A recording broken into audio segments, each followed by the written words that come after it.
May I have your permission to start, sir? Ladies and gentlemen, good evening.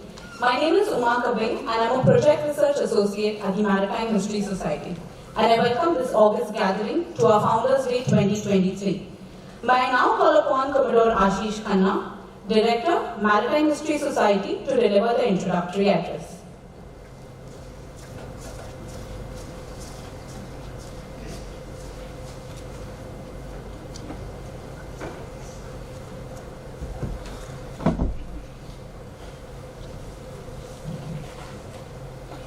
Request permission to start, sir.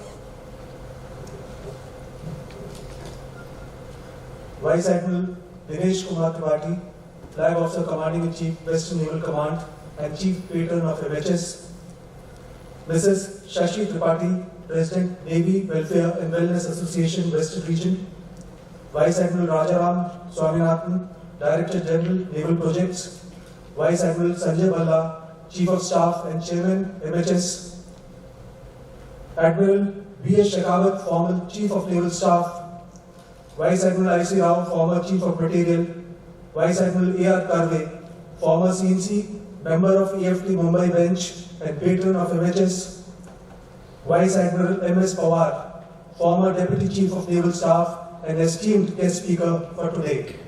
Flag officers, commanding officers, esteemed veterans, media personnel, members and friends of MHS, ladies and gentlemen.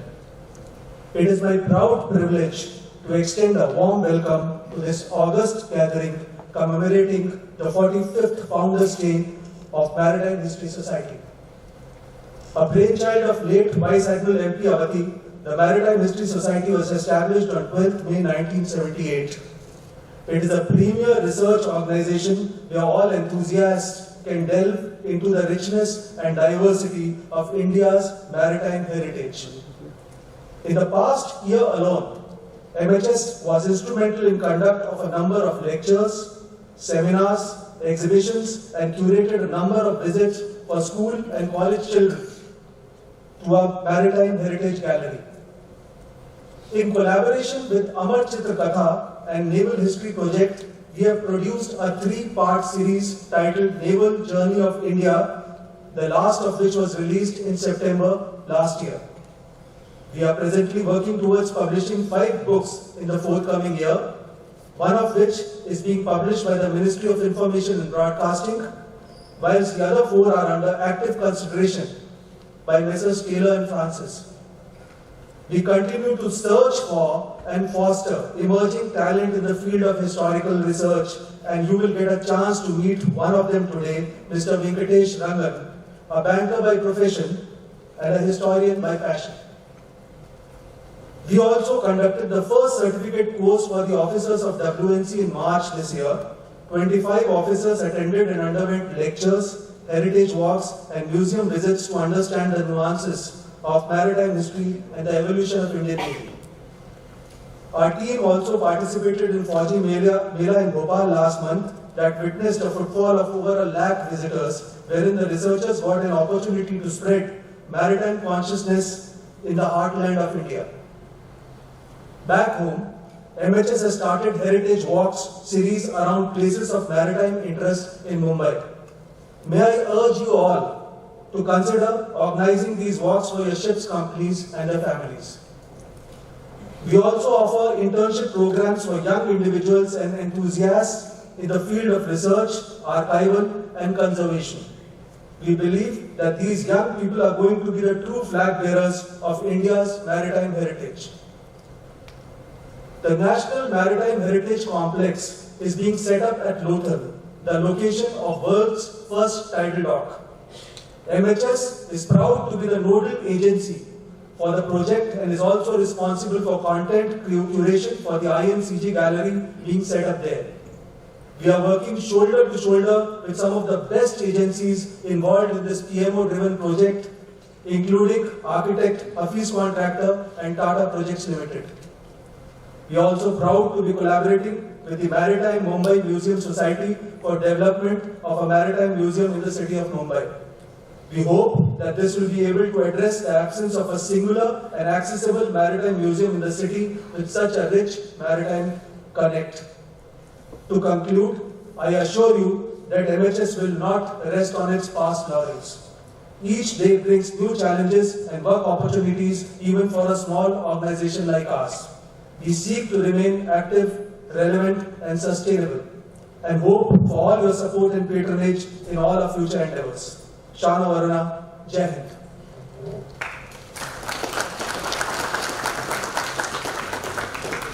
Thank you, sir. May I now call upon Vice Admiral Dinesh K. Tripathi, Flag Officer Commanding-in-Chief, Western Naval Command, to deliver the keynote address.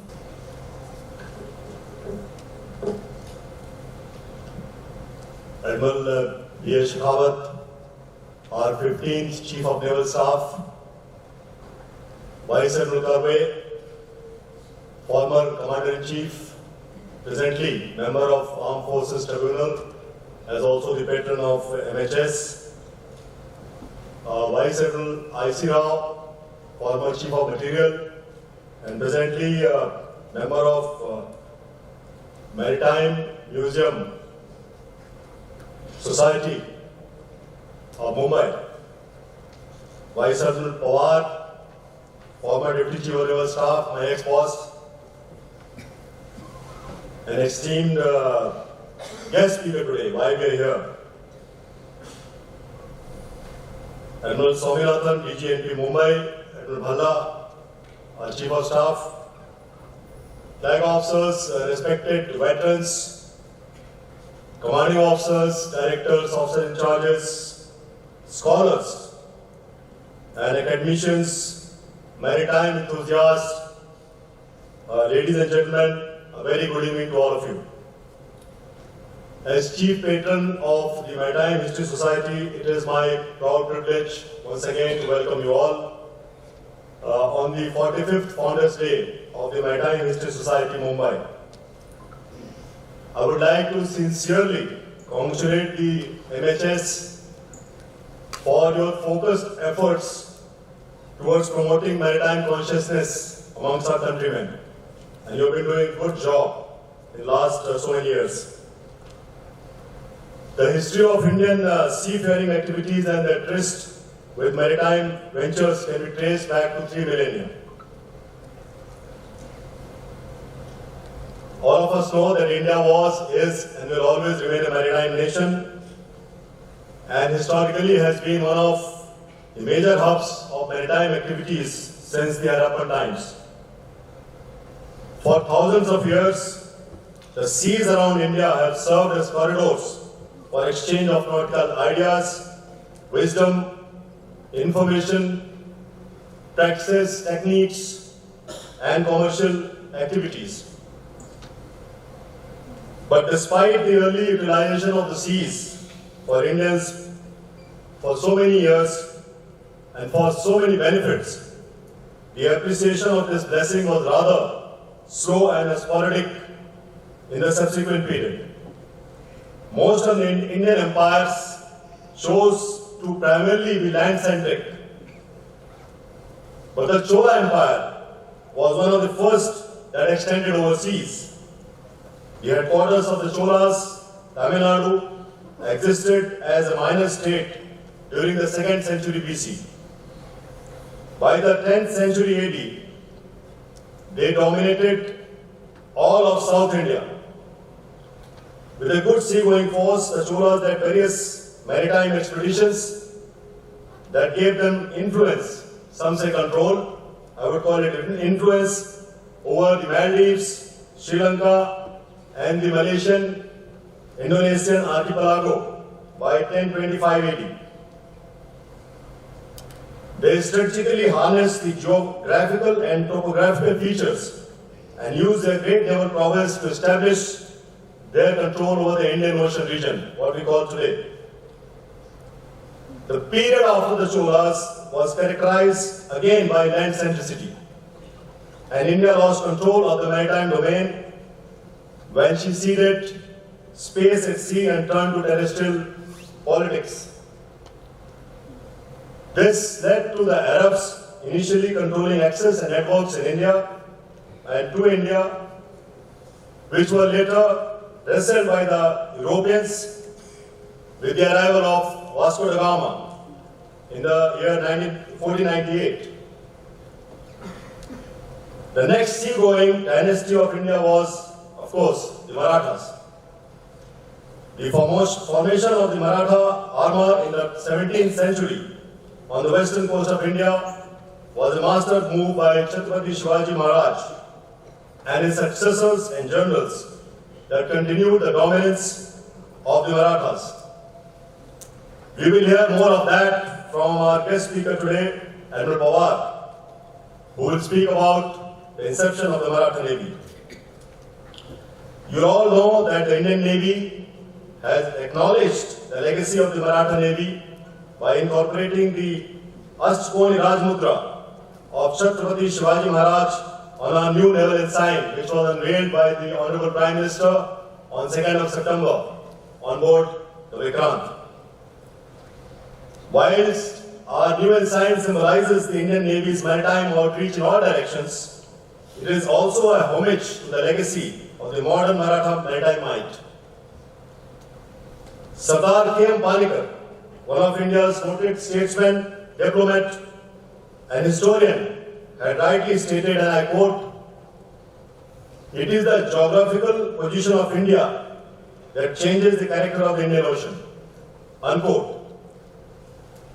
I am also reminded of what Alfred Thayer Mahan once said, and he said, "Whoever attains maritime supremacy in the Indian Ocean would be a prominent player on the international scene. Whoever controls the Indian Ocean dominates Asia. This ocean is the key to the seven seas and the 21st century. The destiny of the world will be decided in, and we can see what is happening around us in this century." But more recently, Admiral James Stavridis, a prolific writer and a retired 4-star Admiral of the US Navy, very respected too in the US Navy, in one of his books, Sea Power, he wrote many, called the Indian Ocean as the future sea. He articulated that the 21st century will be more about the Indian Ocean than the other two bigger oceans, that is the Pacific and the Atlantic. He also stated that in this century, the rise of India may be the most important single geopolitical driver, and its engagement in the Indian Ocean will be an enormous part of that.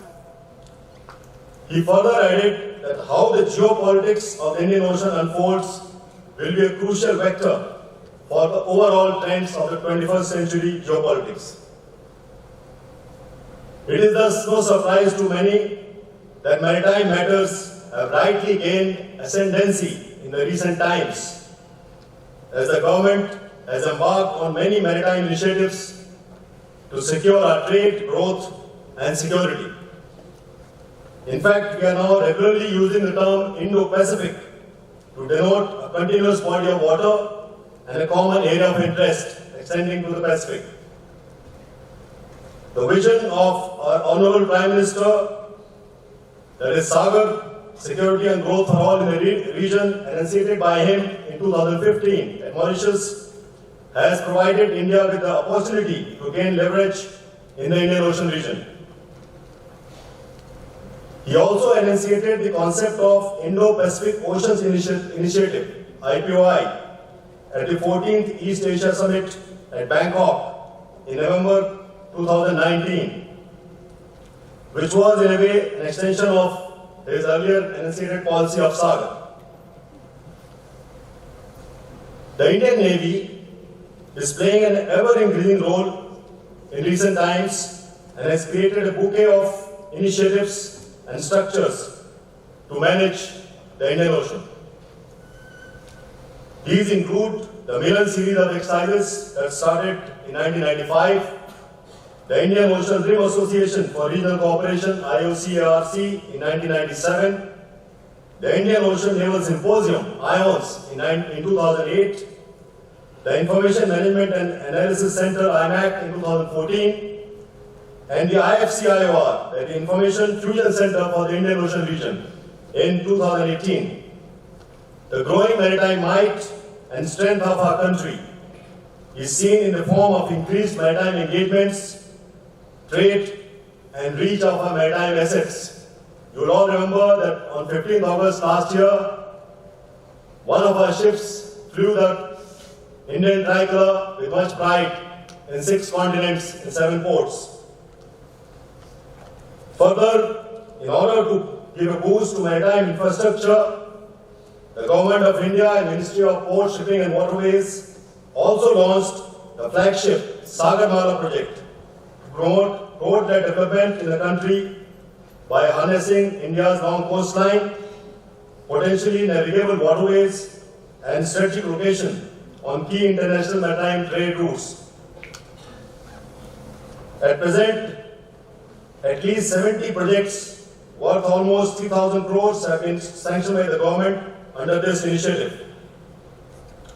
Likewise, several other initiatives bring to the fore the relevance and importance of our commitment to maritime growth and development.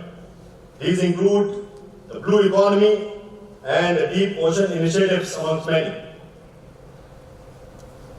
Ladies and gentlemen, it is also a special occasion today since we have amongst us Mr. Venkatesh Rangan, a banker by profession and a research scholar who has recently authored a book titled Bharat's Military Conquests in Foreign Lands 900 BC to 680 AD. And a subtext, Indian military operations and expeditions from the Mediterranean to the Pacific. His work examines history and historical events from a non-conventional perspective, and it merits readership and critical reviews from scholars and academia at large. I can think of no better platform than the Maritime History Society's Founder Day function for launch of this book that celebrates the maritime mind of India. Now, despite the perceived and some say realistic sea blindness that most Indians are plagued with, the inherent pull towards the seas and oceans due to the maritime character of our nation has propelled resurgence of interest in maritime initiatives. I congratulate the Maritime History Society for promoting India's maritime history and legacy through various research and outreach programs. On this 45th Founders Day commemoration, I close my talk by reiterating the mission statement of MHS. Let heritage awaken our maritime consciousness. Thank you very much for your patient hearing. Samno Varuna, Jai Hind.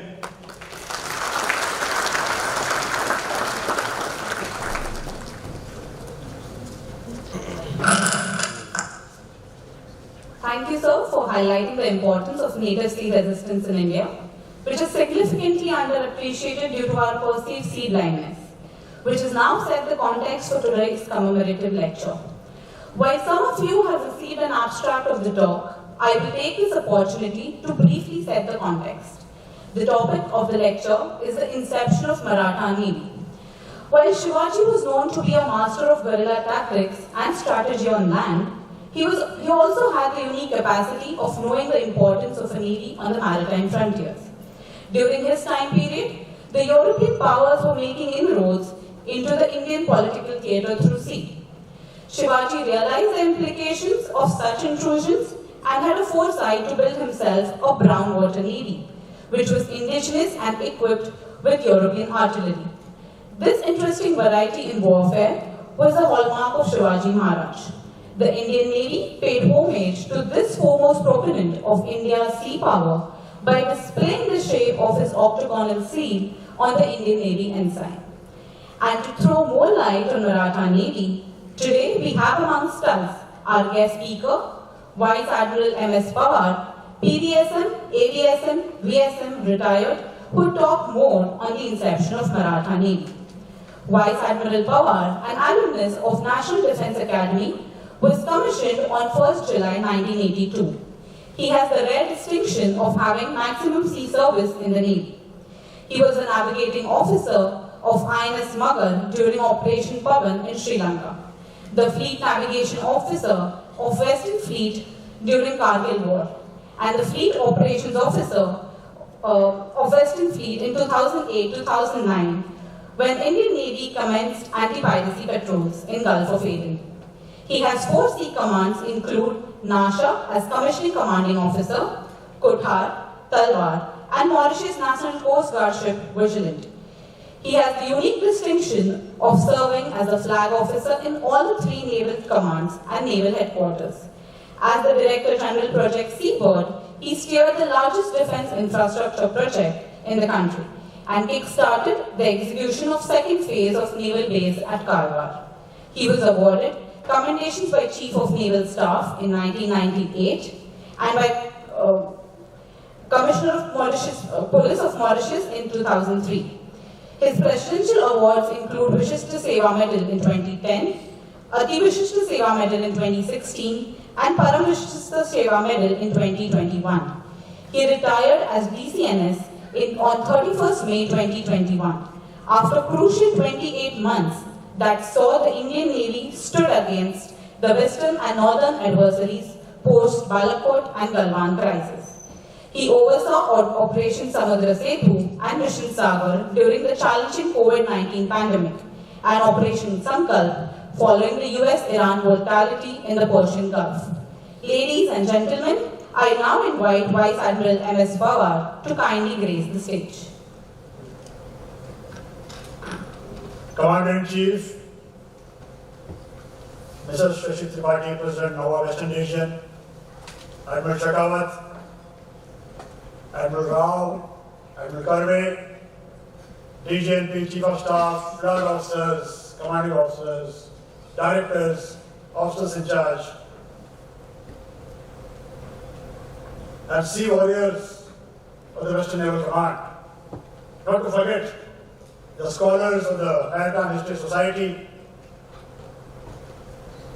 and veterans. It's a proud privilege for me to be here, having been associated with the Maritime History Society as the last flag officer commanding Maharashtra and Gujarat naval area. But I'm a bit nervous because we have amongst us Admiral Shekhawat was my deputy commander at the National Defence Academy. And if I err, it is not because of his lack of wielding the stick as the deputy commandant, but perhaps it's my own inadequacies in imbibing the rules that he set for us at the National Defence Academy. Having swallowed the anchor 2 years back, one feels very proud to hear of the experts of the Indian Navy and in particular the Western Naval Command.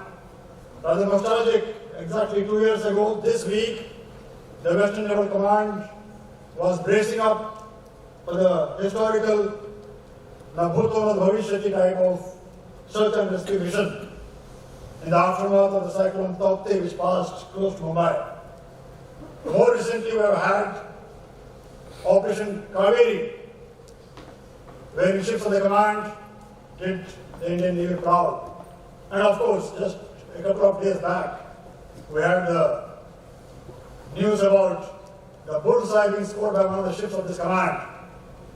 I'm sure Chhatrapati Shivaji Maharaj would have been proud of the accomplishments of the that he left behind. As I was traveling by Bharat Express from Pune to Mumbai yesterday, the first stop of that train was at Kalyan. And quickly I went to my Google Maps and there I saw Durgadi Fort, which was ordered to be constructed when Chhatrapati Shivaji, it was not a Chhatrapati then. Let me make it clear, when I say Shivaji, for all practical purposes, he is Chhatrapati Shivaji Maharaj, lest there be any doubts about insulting him. But he was not Chhatrapati then, in 1657, when he ordered the construction of Durgadi Fort, and as the train moved out of Kalyan to the right, the water body, the Ullas River, which downstream happens to be the Vasai Creek or the Thane Creek, the waters on which Chhatrapati Shivaji's ships sailed from Kalyan, Bhiwandi, down into the Arabian Sea. As I looked out from my 7th floor cabin in the commanders this morning, looking at the waters, washing the shores of Mumbai. For a moment I thought, these are the waters which have seen the blood of the Marathas in plenty, in hundreds and thousands of liters, 350 years ago. We are here for the commemorative lecture of the Maritime History Society started on 12th of May, 78. That's an interesting date. For 12th of May was also the first and the last meeting between the two great people of the subcontinent, Chhatrapati Shivaji and the greatest of the Mughal emperors, Aurangzeb, who had a reign of over 50 years from 1657 to 1707. Half a century of the geopolitics campaigns in the country were undertaken in the presence of either one of these two people. 12th of May, 1739 is also an important date, for that's the day when Chimaji Appa, the younger brother of Bajirao, Peshwa of the Bajirao Mastani fame, was hanging away in the fort of Vasai. It is this week that the fort of Vasai capitulated and the Portuguese domination of the northern Arabian Sea ended forever, to be taken over by the British very soon thereafter. Of course, they did remain at Diu and a small pocket of land in Daman, but they were spent power beyond Goa. Their influence was rather minimal, I would say. Influence doesn't die off very soon, of course, but 1739 was the day. So 12th of May is a very interesting date. In 1996, I was doing the last course of the Royal Naval Staff College at Greenwich, located in a very historical building. We have the painted hall, the chapel, wherein the mortal remains of Lord Nelson was stored for about 2 weeks. It was brought from Trafalgar to Gibraltar and Gibraltar to Greenwich. And Greenwich hosted then a medical hospital. And that's why it was the Seamen's Hospital, the building which houses now the Greenwich University, was the Greenwich Hospital before and subsequently became the Royal Naval Staff Course. Shamefully, that's been given away by the Royal Navy in view of finances depletion to the municipality of Greenwich now. And thereafter, of course, was taken up the Thames to the Admiralty and then interned or cremated in the St. James Cathedral in London, where all the VIPs of the British monarchy and British statesmen are all put to rest. But I stayed very close, to the east of the Greenwich Meridian. The college is bifurcated by the Greenwich Meridian, and our residences were in Woolwich, the same Woolwich Arsenal, which has got a very famous football team, and a great center of Royal Artillery. I stayed there at a place called the Prince Imperial Road, West Court, quarter number 68, belongs to the Ministry of Defence. About 10 minutes jog from my residence was a place called Stucker's Hill. And on that Stucker's Hill is a memorial or is an important building called the Srevendruk Castle,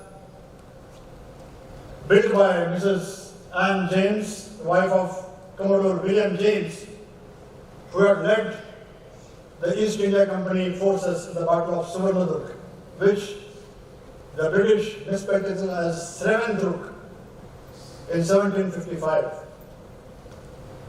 In 2005, the Srevendruk Castle Building Trust celebrated the 250th anniversary of this famous battle of the East India Company and the Peshwas on one side, very shamefully I would say, and Tulaji Angre, the son of great Kanuji Angre, Sarkhel Tulaji Angre. Of course, Maratha Navy was by then split, the Sarkhel being Tulaji Angre and his elder brother Manaji holding a part of the navy from the fort of Colaba off Alibaug. The next year, 1756, once again, under now the leadership of Admiral Watson of the Royal Navy, not the East India Company. Remember, James Williams was the East India Company Bombay Marines officer. But Admiral Watson had been calling it Madras, along with Robert Clive. And these two gentlemen were a part of the seas of Vijayadurg. It's called the Gibraltar to the east. I would say Gibraltar should be called the Vijayadurg of the west, not vice versa. But then that's what the British named it. And 1756 saw the burning down of the Maratha Navy very shamefully by the combined forces of the Peshwa and the East India Company on one side, and Admiral Watson and Robert Clive. Of Chhatrapati Shivaji, Kavi Paramananda said, Kashi की कला जाती मथुरा में मस्जिद होती अगर शिवा न होते तो सबकी सुन्नत होती. Or the Chief Minister of Maharashtra, the first Chief Minister, VAdm MS Pawar, while inaugurating the statue in Mumbai, Chhatrapati statue, he said, if Chhatrapati Shivaji was not there, the boundaries of Pakistan would have been at your doorstep. I would take you back to the Battle of Vijayadurg and say, had the British not triumphed in the Battle of Vijayadurg, had Tulaji Angre won the Battle of Vijayadurg, you would not have had Plassey, because it was in 1757, just a year later. It is these forces, Robert Clive and Admiral Watson, which sailed up the Hooghly. They confronted the French at the Battle of Chandannagar first in March, and 3 months later, in June 1757, they massacred the 3,000 troops of the Robert Clive, about 2,200 of them Indians and the rest, handful of British people, triumphed against the 50,000 strong army of Siraj-ud-Dawla. Of course, Mir Jafar played his role. But then, the naval element in it is that had the Maratha Navy not been defeated, we would not have had the British victory at Plassey, because Robert Clive and Watson were defeated on the west coast of India. They wouldn't have gone to the east coast, and we wouldn't have had the Diwani of Bengal going to the British, and subsequently. But then, 100 years back, before the Battle of Plassey or Polachi, was laid the foundation of the Maratha Navy by none other than Chhatrapati Shivaji Maharaj. And how did this?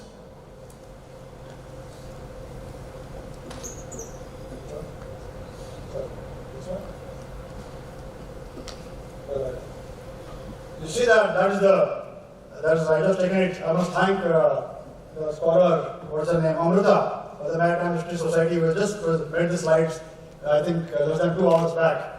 Because I was not very familiar with the MacBook, which my daughter had just gifted me. So she helped me make this now. You see that Chhatrapati Shivaji is storming out of, you see that man standing with hand on the chest, having seen Maharaja Jaswant Singh was given a place of standing ahead of Shivaji. And this was Jaswant Singh who was guarding the Sianghat fort when Chhatrapati Shivaji rode out of the fort of Sianghat, located next to the National Defence Academy, and chopped off the fingers of Shahisti Khan in Dar Mahal. It is this man who is feeling his honor has been slighted, and is walking out thereafter of an unthinkable feat in a Mughal Darbar, when it was a norm to have Nazar or Kadam. Nobody dared to look at the Badshah up like that. You have to look down and estimate what the Badshah's expressions on the face would be. That is honor. fits in very well with the beauty, honor, courage. I'll come to that subsequently. The picture on the right is again taken from the internet this afternoon. That is Shivaji perhaps strategizing about his naval maneuvers. There's an author's impression. No photographs existed there.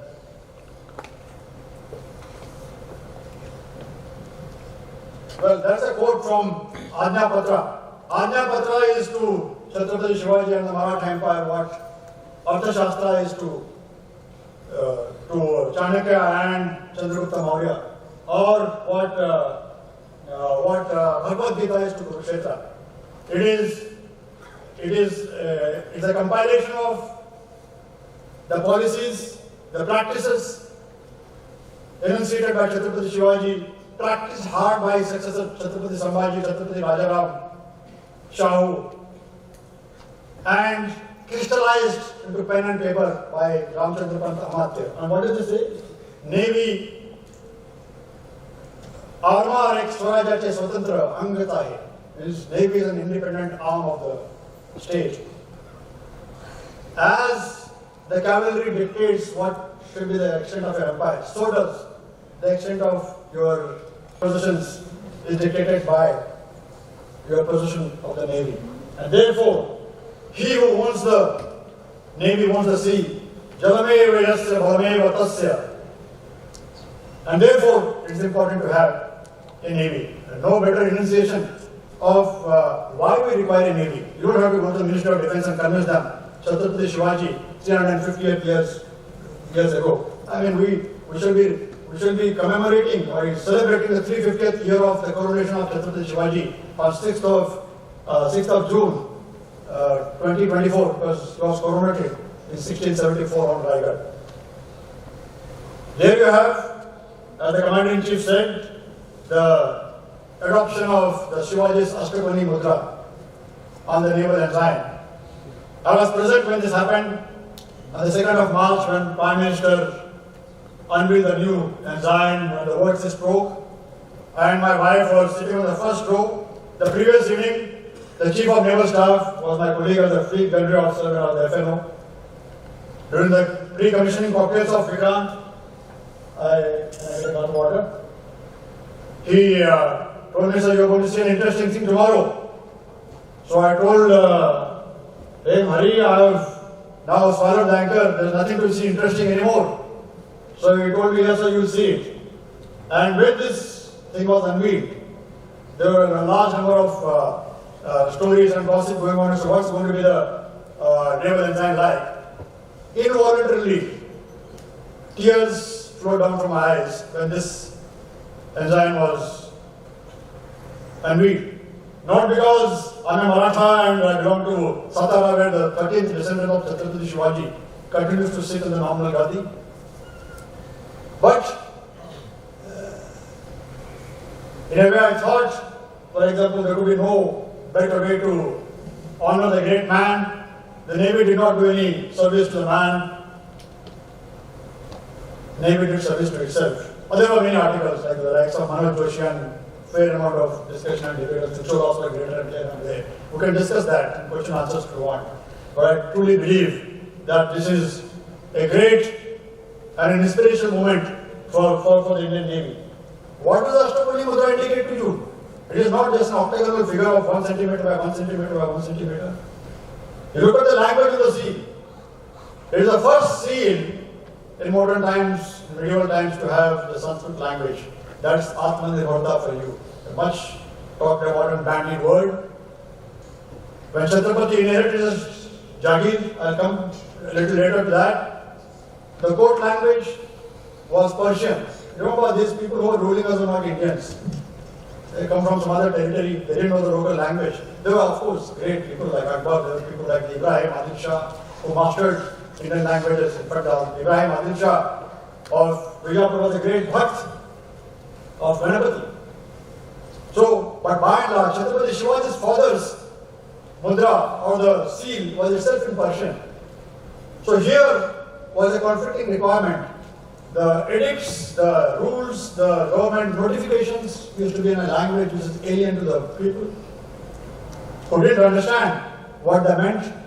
The middleman had a field day, and Chhatrapati Shivaji's first act was to have a Shabdakosh, for 1,400 words of Persian translated into Marathi. That's perhaps a dictionary way before the Oxford came up with the dictionary. And it indicates Atmanirbharta, if you want to see it that way. The second aspect is with regard, and there are many aspects, I'll just highlight 3-4 of them. Respect for women. The oldest seal of Chhatrapati Shivaji is imprinted on a paper dated 1646, which lies in the Bharat Sanchodhak Mandal at Pune. And what does this paper pertain to? Any guesses? It pertains to a judgment delivered by a teenager, Shivaji, in 1646. Remember, he was born in 1630. Even younger than your Agniveers, at 16 years of age, here is a man sitting in Lal Mahal in Pune, which is just opposite the Shaniwar border. Giving a judgment on what? On respecting the honor of a woman, of his Jagir. The story goes, and it has been documented, that the patil of a village called Ramze, near Khed, about 20 kilometers from Pune, had misbehaved. I would not say it's a sexual assault, nobody knows what it is. But the amal, but saluk kiya. You know, it is important to understand, it is just a misdemeanor. We don't know the exact nature. It could be anything. I mean, if you go to Bollywood, they will spice it up to whatever it was. But the parties of those days thought that, you know, mera gaon, I can do what I want. It is my fiefdom. And that was the nature of the polity then. For if you did not pay your taxes in time, the Mughals and their Mansabdars were free to take your women, children and sell them in the slaves market. No questions asked. You know, here is a man, when this complaint came to him, he summoned this guy. Of course, he very arrogantly came, did not really bother. He said, so what? What is that? It was the done thing. What is so great about molesting a woman? The trial was held with Jizabai, Rashtramata Jizabai, Rajmata Jizabai, as she's called in Maharashtra. Dadaji Kondev, his teacher, sitting on the other side. And punishment was announced. Ranje Patlansa Sauranga Keda. Saurang is a punishment where you chop off the hands and legs, all the 4 limbs. And then he was sent to his village, left there to rot. That's respect for women. So very important when the country goes around banning about Beti Bachao, Beti Padhao, Agniveer is coming and manning our ships, crimes against women going up by the dozen, and most importantly, 50% of the earth and 50% of the sky held up by the feminine gender. I would say, this is my Pawar's take, that this judgment, this act of Shivaji did more than anything else to rally the population. And here he is a different man. Our women and children are safe with this man. I would not mind shedding my blood for this man. That is motivation, that's inspiration. What else does the mudra mean to you? Inspiration. In Marathi, we say, Murdala Zaga Kanara Manus, making a dead body stand up and walk. His mere name taken. Chhatrapati Shivaji had that inspiring power. I will narrate to you. I was staying in courthouse the other day. I saw a book by General Retd Singh. In the foreword, I think he was a colonel commander of the Maratha light infantry. Of the experts of the Marathas, there is your God Highness Shivaji named after Bharat in British times in 1945. There is history to it. Bharat, British did not hold Shivaji in great esteem. Never. It is they did everything. You go to Raigad. It took James Douglas, an Englishman to go in 1883 to Raigad and report that the samadhi of the founder of the Maratha Empire lies in tatters. And it's after that Bal Gangadhar Tilak and company took up the cause of Shivaji and started the Shivaji Jayanti. They started the Raigad Shivaji Smarak Mandal and sought permission to do the upkeep of Chhatrapati's samadhi, but British did not relent because they had raised the force of Marathas, and it was only in 1920, 25 that the British gave permission to look after it. But it was more importantly after the Maratha performance in the Battle of Karin in the borders of Eritrea and Ethiopia, when 4 assaults of the Maratha infantry and others were beaten back by the Italians. The British officers in command of the Maratha person said, "Hame kuch josh chahiye." And Subedar Lavand of Khatgun, who stays very close to my taluka, in my taluka of Khattar in Satara district, came up with this battle cry, "Bol Chhatrapati Shivaji Maharaj ki Jai." As you see in the Hindi films, you used to have Panipat, you have the Har Har Mahadev, inspired by the reigning deity of Shikhar Singapur, which is again in Satara district. Har Har Mahadev was replaced by Chhatrapati Shivaji Maharaj ki Jai. And the Marathas, against all odds, beat the Italians and took the fort. So here's a man whose conduct, whose example, whose fighting in the odds that he did is enough to inspire Chhatrapati, inspires every ship, every man, woman in peace and in war. In the Rex Navy, we used to have an article. I think the Rex Navy, the new one I met on the net now, it doesn't have it anymore. Rightly so perhaps, because the days of sail are gone. There has been an article that in battle, a ship shall hoist 2 ensigns larger than the normal ensign, one size bigger, so as to motivate the men by looking at the ensign. A sheer look at the ensign flying high proudly is enough to instill in man the will to die for that, and of course the will to kill the enemy.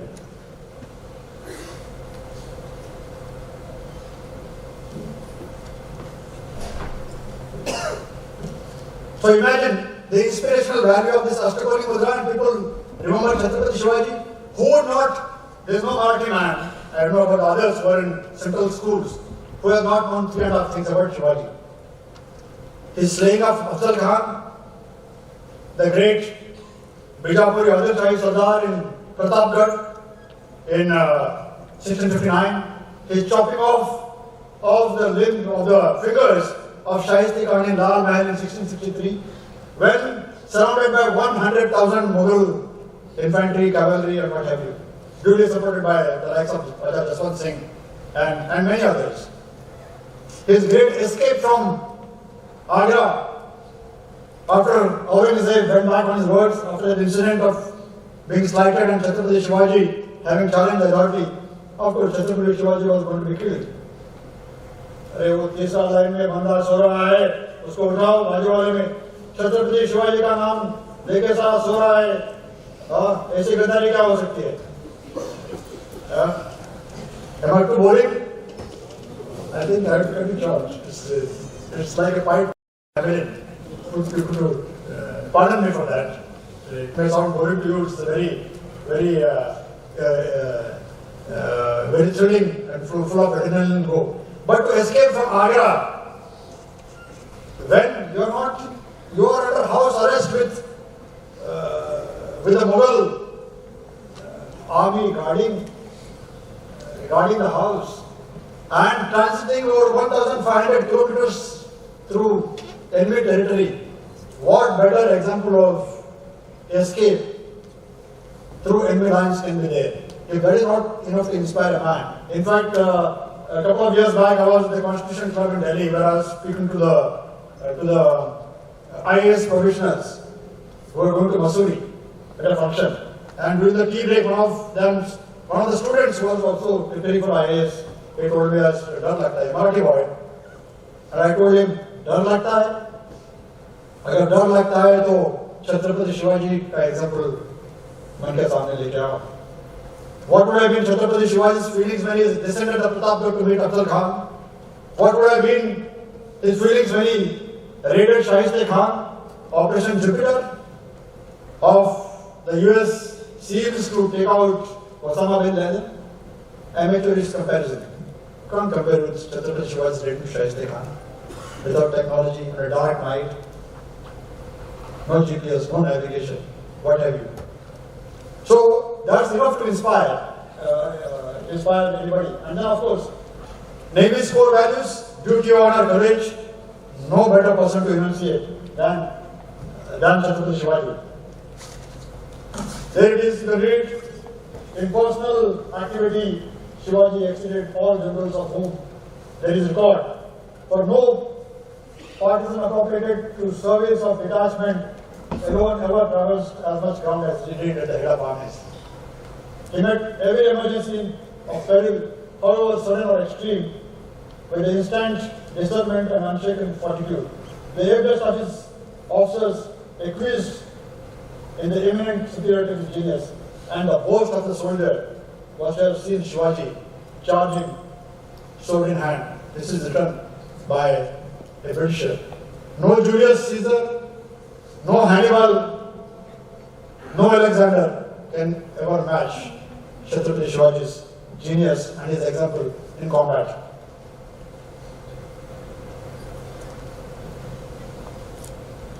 What is that? How do you go back? This one? Well, now, sorry for that. Look at that, in lighting the lamp of the ship's forecastle during a stormy night.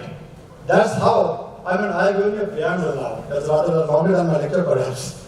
But this is where I come to the inception of the Chhatrapati's Navy. It was not done in normal times. How difficult it is, I talked about cyclone Tapti. Imagine going on the forecastle and trying to light a lamp. How challenging it would be.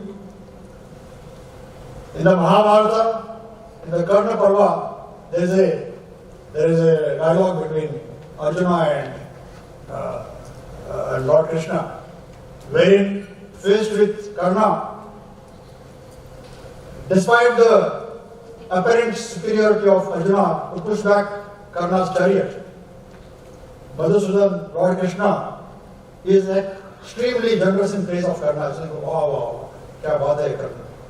And Arjuna, always confused, as he was confused before the battle started itself as to why I fight this war. He says, Gopal, are you on my side or on Karna's side? What is it that makes you praise my adversary? And so Krishna tells him, you are mistaken. What is apparent is not the truth. Karna is fighting with a great handicap. He has been cursed. He doesn't have his Kavach Kundal, his protective armor. He doesn't have the Vajra, which Lord Indra gave him in exchange for the Kavach Kundal. He has used it against Vajra. He has been cursed by Parshurama. He has been cursed by Mother Earth. And to top it all, on your chariot, I myself, Loganka Swami, Krishna, I am president, and on your flag and on your chariot's crown is Lord Hanuman himself sitting. So how can you be defeated? But despite this kind of an advantage, the fact that Karna is making you go back a couple of yards, your chariot, is a proof of his greatness. Exactly in the same manner, Chhatrapati Shivaji's raising a navy is akin to Karna's example here. Because he was not in a life and death struggle. Life and death struggle all through his life. You talk of operational fatigue, the fleet, ships which are sailing out, talk of operational fatigue, long working hours. Chhatrapati Shivaji was fighting a life and death struggle, not some exercises. Throughout his life, on land and at sea. He did not have a coastline. Somebody mentioned Alfred Thayer Mahan and his sea power theory. Of course, much later, but what to talk of sea power when you don't have a coastline? It's like Bhutan saying, I will have a navy. How can Bhutan have a navy? Chhatrapati Shivaji, the Jagir which he inherited, was a landlocked Jagir near Pune. So if you do not have a coastline, how can you even dream about? Of course, he conquered the coastline, conquered the territory by sword, and went on to erect a navy. Uncertainty and changing boundaries. Tremendous amount of uncertainty, no political stability. You require political stability to raise a navy. You look at the example of the Chinese Communist Party Navy. Its stupendous rise in the last 3 decades has been facilitated by a relative political stability in the Western Pacific, when the United States was busy in Afghanistan, in Iraq, in Yugoslavia, and in the so-called in Africa, in the Mediterranean, wherever you are. But the Western Pacific and the Chinese Communist Party Navy enjoyed a certain amount of stability. They also enjoyed a great amount of financial wealth from the double-digit economic growth for almost 3 decades. With treasure chests overflowing, it was very easy for the Chinese to raise a navy which will challenge the American Navy, and which is we all admire now. So how fast it has grown, how quick could we emulate that? Shivaji did not have money. It's a different matter. He raised money, and I will come to that how he raised the money. I can mention it in the passing the raids on Surat and the raids in Surat in 1664 and 1664 and 1670. And many others. The looting of the treasure of the Subedar of Kalyan in 1657. Come to that later. No safe breakout from the coast. Remember, this is the land of Jagir. I'll come to that, but where's that map of? There you are. Shivaji started building his navy at Kalyan, which I mentioned yesterday, in 1657. Kalyan, Bhiwandi and Pain are interior locations. You can see that. You can see Kalyan is located on the Ullas River, which goes on north of the Shasti Island to Vasai and meets the sea. Another branch of that comes to the Thana Creek, which divides the New Bombay from Bombay. And you see these are the exits from Bhiwandi. Bhiwandi itself is located on the river to the north of course, to very, very close to Kalyan, Shivaji ordered building of the Durgadi fort.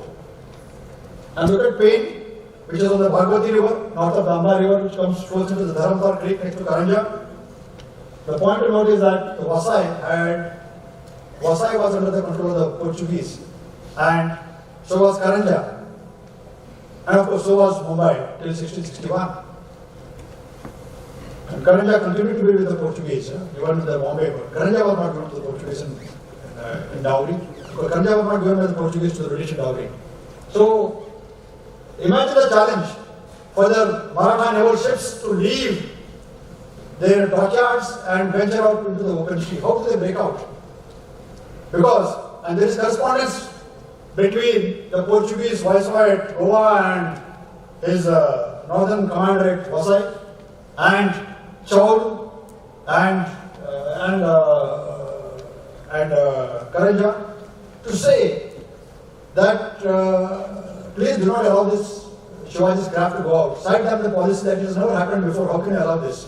We claim to be the masters of the Indian Ocean, flowing from the Treaty of Tordesillas in 1492 between Spain and Portugal, mothered by the Pope, and they had claimed the Indian Ocean as a fallout of that treaty, and therefore, but Shivaji provoked them initially.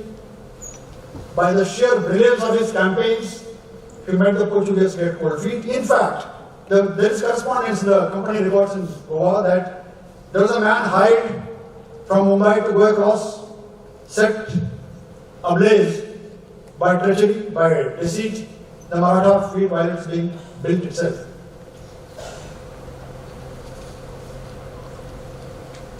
importantly,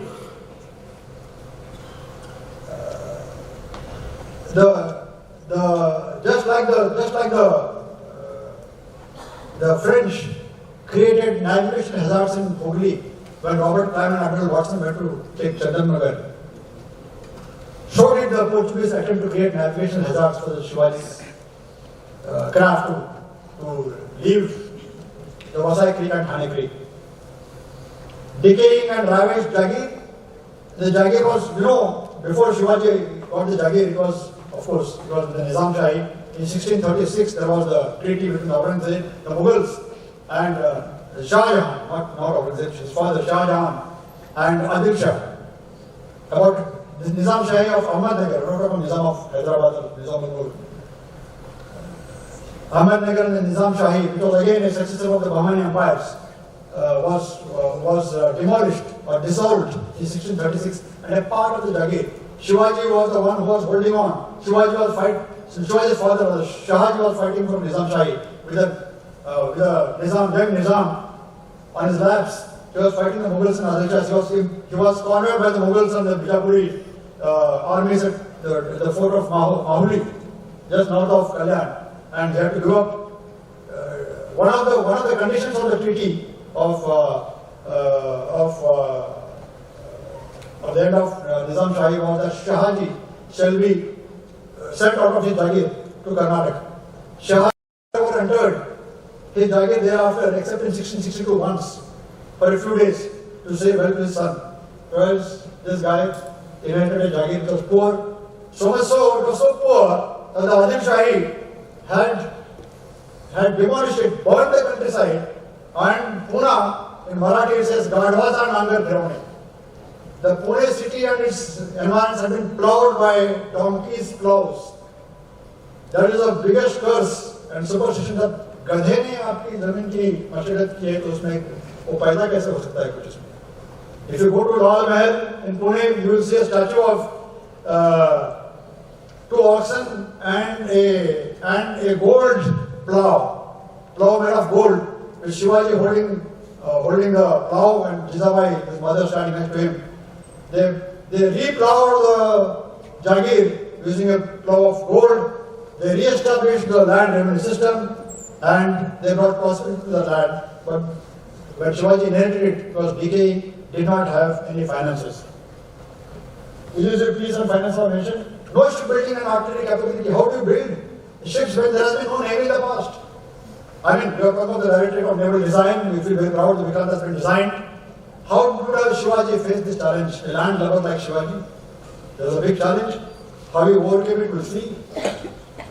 No bases, no dry docks, no SOPs, no standing orders, no nautical language itself. How do you build a navy? It's very easy for a navist to adapt to you.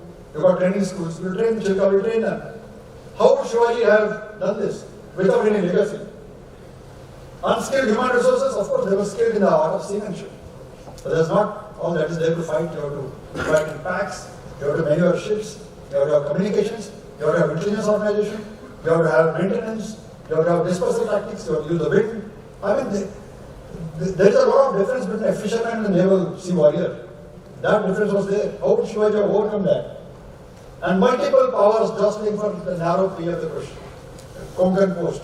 Just as today we have got multiple powers hobnobbing and rubbing shoulders with each other, like the sumo wrestlers on the mat, vying for influence, trying to push each other out. Today in the Indian Ocean region, so was the situation then in the. Oh, I already covered this. You saw that. This is the jostling for naval powers. You got the Portuguese, the oldest powers, the next powerful of the Dutch. The English were a spent force. I mean, not a spent force. They were hardly a power to reckon with in Shivaji's time. Notwithstanding the fact that Shivaji's navy was the first navy and Maratha Navy was the last navy, though Tipu very bravely fought the British. But in effect, since the Anglo-Maratha wars started till ended only in 1818, you could say that the Maratha Navy was the first navy to confront the British and the last navy to do so also. You had the French, you had the Mughals. Mughals, of course, their sea power was concentrated on the Ganges, the Hooghly in the east, and you got that famous battle of Saraigat between Ram Singh, the son of Mirza Raja Jai Singh. Ram Singh was actually sent as a punishment to Assam after Shivaji escaped from Agra to go and fight the Ahoms, the brave Ahoms, where he was defeated by the Ahoms on the Brahmaputra River. The 350th anniversary of the Battle of Saraigat took place in the Brahmaputra, and the Mughal Navy was there in larger strength, and of course the Bay of Bengal coastal waters to fight the Arakan pirates. They of course had small semblance of a navy in the Surat, Darul Hajj, the most prosperous ports in India at that time was Surat. Very rich, but the Mughals did not have a strong navy. They had some navy. You recall that as early as 1613, Rahimi, the great ship of the Mughals, Akbar's ship, was hijacked by the pirates on the way to Mecca, or rather on the way coming back from Mecca, because when they came back from Mecca, they carried a great amount of treasure. Having had that bitter experience, did not prompt the Mughals to build a navy. I mean, come to think of it, the Mughal Empire was at its zenith. These people had the works going. There was no greater empire than the Mughal Empire at that time. The Ottomans, the Persians were a pale shadow. That's why the Afghans, that's why the people came to invade India, because India was very rich. That's why the Europeans came. This empire, the Mughal Empire, which is zenith, who had all the military power, had all the stability that they wanted to have, who could wage peace or wage war when they wanted, did not have the vision to raise a navy. Despite the fact that Rahimi, despite the fact that Gunje Sawai was another big ship, a 62-gun ship of Aurangzeb, it was lost to pirates. The famous pirate Henry Avery was a British guy who stole his ship, who mutinied in the ship along with people in the Caribbean, came to the Indian Ocean, came to the Arabian Sea and boarded this ship, despite the fact that Gunje Sawai was escorted with about half a dozen ships, gun-carrying ships, and Gunje Sawai herself, she had considerable amount of guns and artillery on board. Despite such experiences, the Mughals did not display the vision to raise a navy. But then, Mughals always had an alliance. They had, because access to Surat was so important for the Europeans, Mughals could always command the Portuguese, the Dutch, the British, the Sindhis to guard their ships. In fact, there is a record of Aurangzeb having directed, the Subedar of Surat having directed the Portuguese and the English to escort vital cargo. There's of course the pilgrims and visitors coming back from Mecca from a certain distance from Surat into harbour. We had of course the Sindhis, the most powerful fleet on the west coast at that time was the Sindhis of Janjira, the Abyssinian origin people whose stronghold was at Janjira near Guru Janjira, just a few, maybe 20 nautical miles down south from here, 20-30 nautical miles. You had the Adil Shah ruling at Bijapur. He had a fleet, of course not a warship, but he had a small coastal defense force. He had many ports. Again, people from Bijapur used to go either from Rajapur, from Karwar, from the southern ports to Mecca.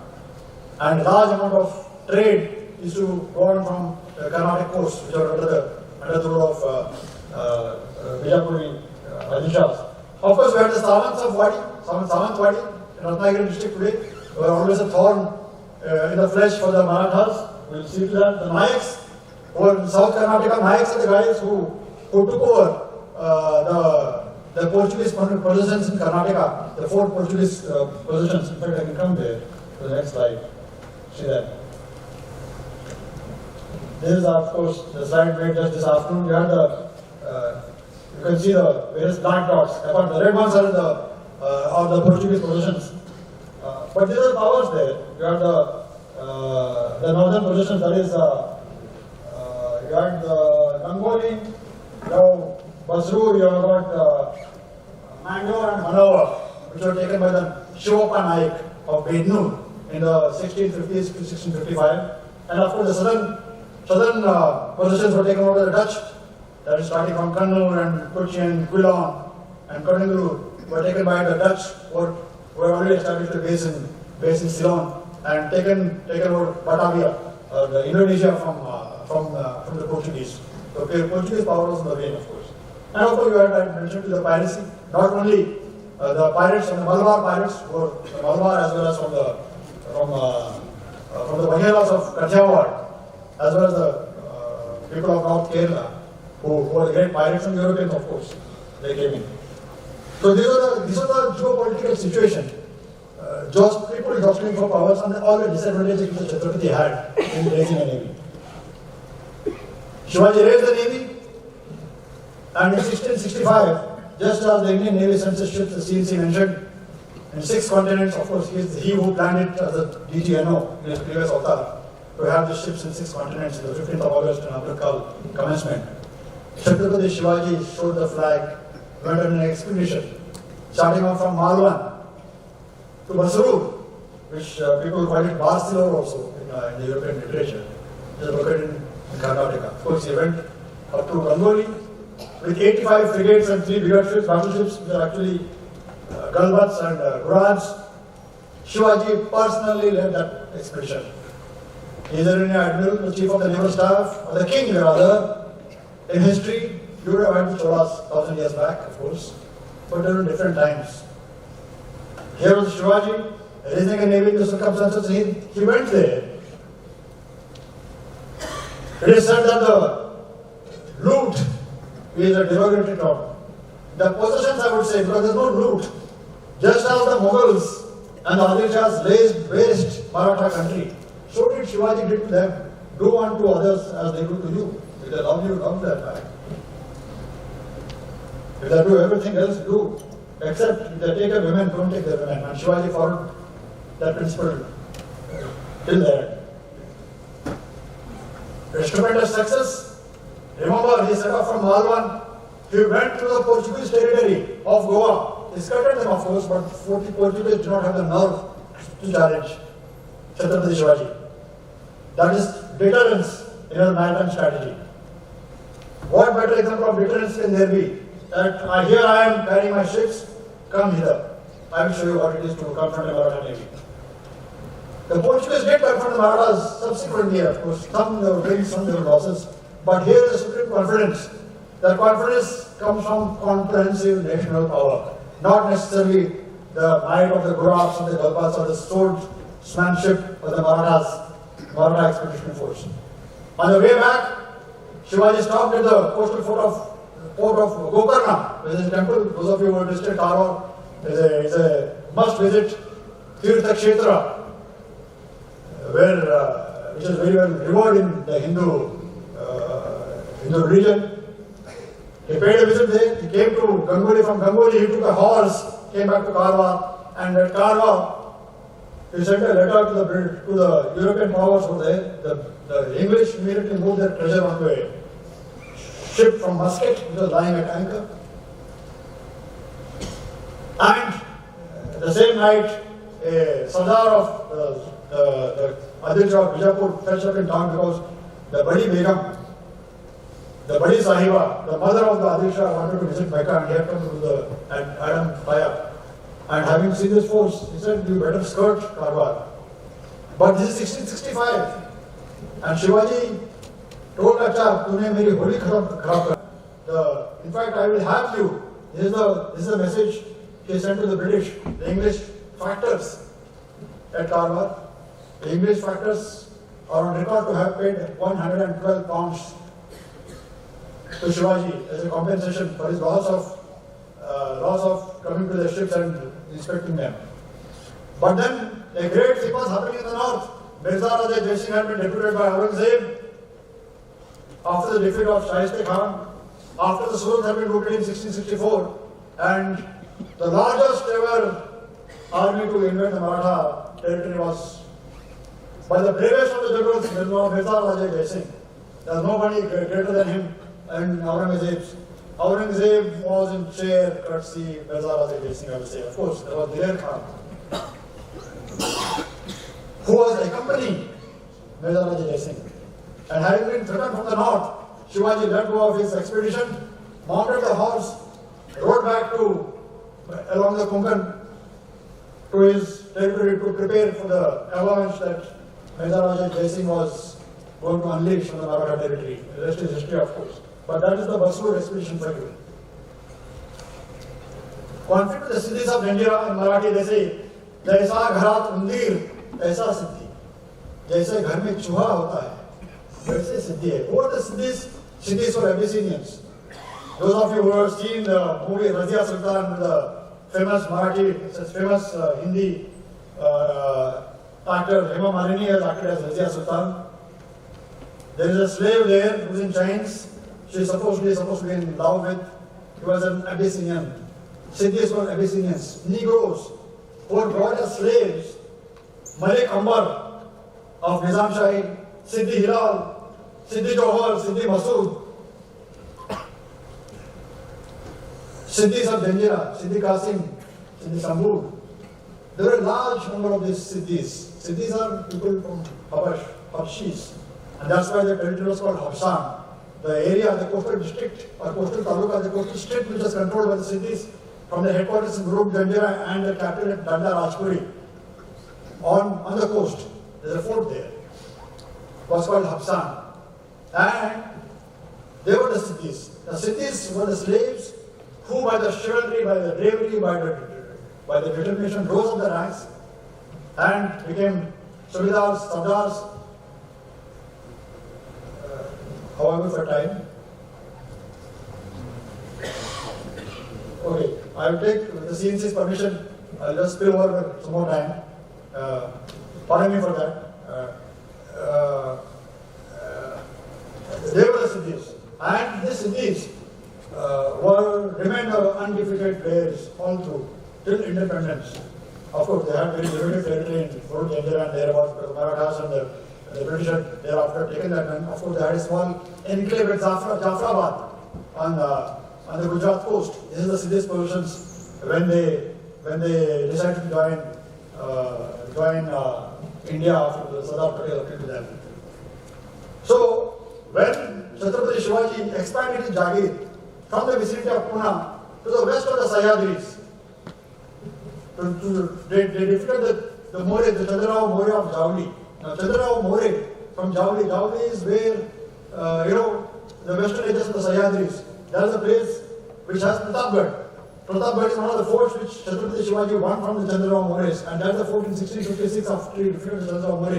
Built Pratapgarh. He built many forts. Chhatrapati Shivaji is called Gadapati, Bhupati, Jalapati, Gajapati, and many patis, And Pratapgarh is the fort from where he is descended down to slay Abdul Khan. You know that history. So when the boundaries of his Swarajya extended to the Konkan, it came in conflict with the boundaries of the Siddhis. And a conflict with the Siddhis was, of course, inevitable. What did the Siddhis do?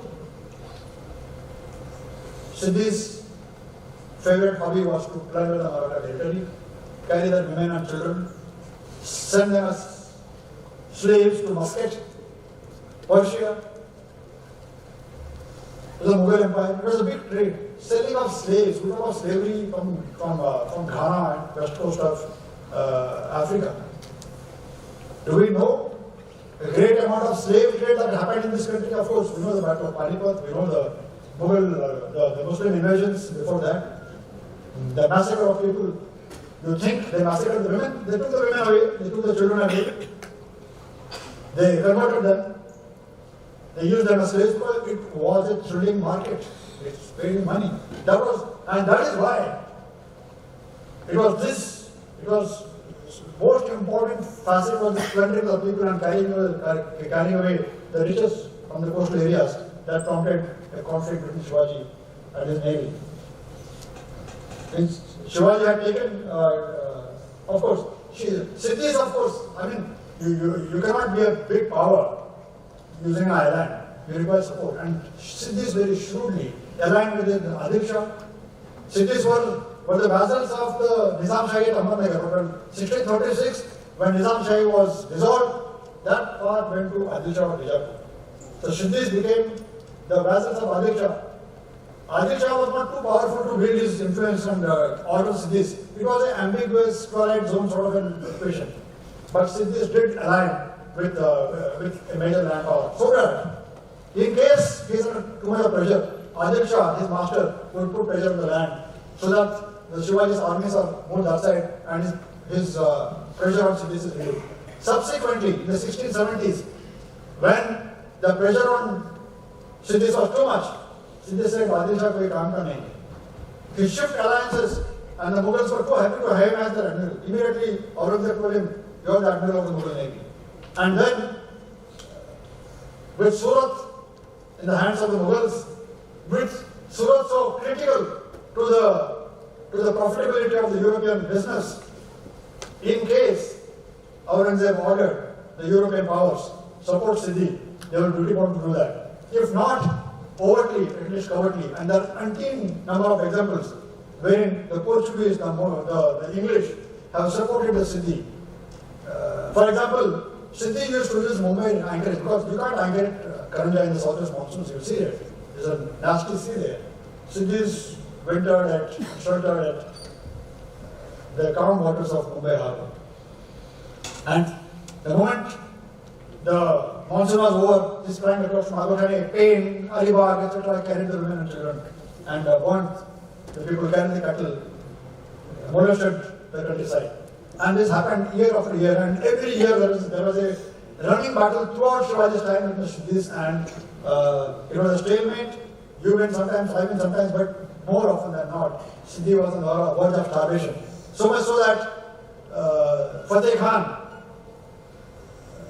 was on the verge of giving away and surrendering.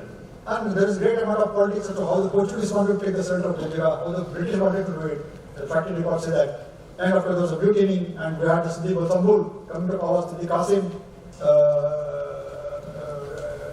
and one more Sardar who seized power, and Janjira survived. Danda Rajpuri was lost by Siddhis to Shivaji in 1660s thereabouts.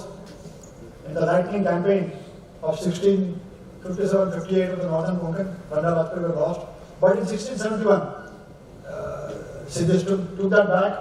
Again, while the Marathas in the fort were, here's an example for postal security for you. When they were busy merrymaking on the occasion of Holi, the Siddhis from Janjira silently came in, the Marathas were drunk. They raided the fort, they captured the fort, and Danda Rajpuri remained with the Siddhis thereafter. Of course, Sambhaji took it back subsequently in the 1680s. But Laya Patil episode of 1676, Shivaji was so desperate to get Janjira. There is a gentleman called Laya Patil of Padmadurg fort, which is built on the Kansa island just north of Shivaji built this fort to checkmate Guru Janjira. And the Peshwa was in Konkan to take Janjira. There was a plan, Maratha plan to put ladders onto. If you have seen Janjira, what a difficult task it is, you can know. Laya Patil was chosen by the Peshwa. He sailed with his men from Padmadurg in the pitch dark night, put the ladders, but there was a lack of coordination between the Dharkari, the swordsmen of the Peshwa, who did not fetch up in time. That's why the Navy so much of importance on meeting the RV time. Here is a classic example of lack of RV. And by early morning, when the Laya Patil and his team found that there is no Peshwa men inside, they removed the ladders and vanished to Padmadurg. When Shivaji got to know this, Shivaji was not aware of this episode, but the Peshwa who went and told him at Raigad that this is what has happened. Shivaji called Laya Patil and his team and offered him an award. Palki, the biggest honor for a Sardar was a Palki to be carried And Laya Patil told him, of what use is this palki to me?